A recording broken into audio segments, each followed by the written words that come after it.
plaît, et me laissez vous faire comprendre ce que c'est que la scène que nous devons chanter. Je n'ai pas une voix à chanter. Mais il suffit ici que je me fasse entendre. Et l'on aura la bonté de m'excuser par la nécessité où je me trouve de faire chanter mademoiselle. Les vers en sont-ils beaux? C'est proprement ici un petit opéra, vois-tu.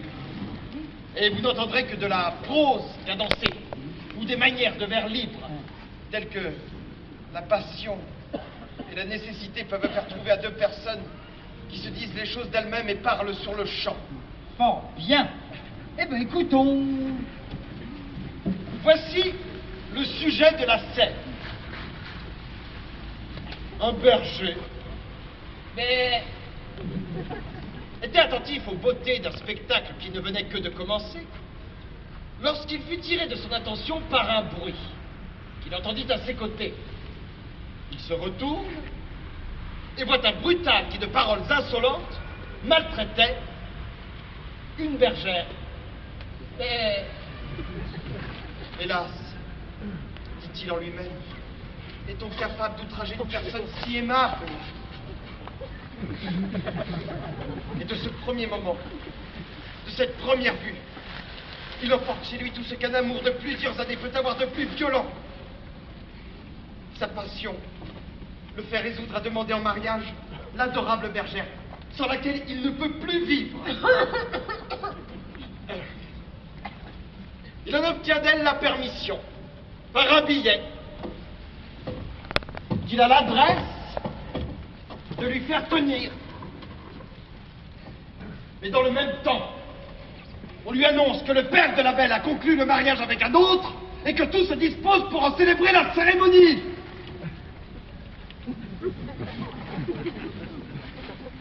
Jugez quelle atteinte cruelle au cœur de ce pauvre berger. Me voilà accablé d'une mortelle douleur. Il ne peut se résoudre de voir tout ce qu'il aime entre les bras d'un autre. Et sa passion au désespoir lui fait trouver un moyen de s'introduire dans la maison de sa bergère pour connaître ses sentiments et savoir la destinée à laquelle il doit se résoudre. Il y rencontre les apprêts de tout ce qu'il redoute. Il y voit venir l'indigne rival, auquel le caprice d'un père l'oppose aux tendresses de son amour.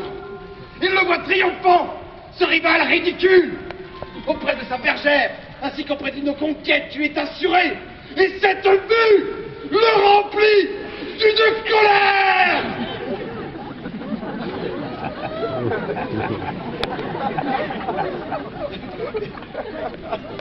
dont il a peine à se rendre maître.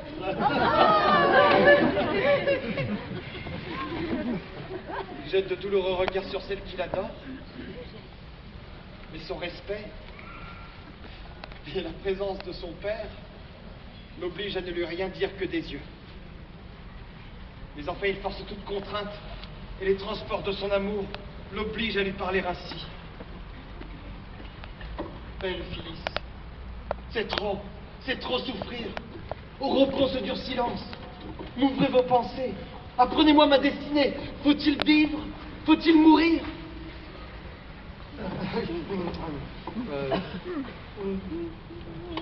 Vous me voyez dire si triste et mélancolique aux apprêts de l'hymen dont vous vous alarmez.